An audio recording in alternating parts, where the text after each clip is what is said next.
Welcome to The Last Breakfast. Please enjoy the video. You have what you need. Start now.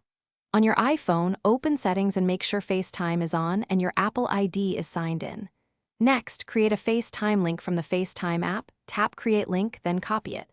Now send that link to the Android user via text or Messenger. Make sure both devices are on stable Wi-Fi.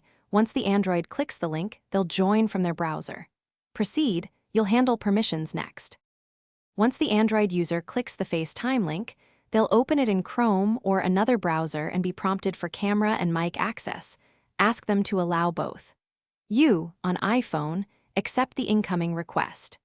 Use the mute and camera flip buttons to control framing and sound, and switch to speaker or headphones as needed. To reduce lag, enable Do Not Disturb and close background apps on both devices. Make sure video resolution and lighting are adequate for a clear call. When you're done, tap the red End button to leave the FaceTime call, and if the link was one time, delete it or revoke access via FaceTime link settings. If the video freezes or audio cuts out, switch the affected device from Wi-Fi to mobile data or the reverse. Often that restores the stream. If that fails, refresh the Android browser tab, restart the FaceTime app on iPhone, or reboot the device. This simple restart sequence resolves most connection issues.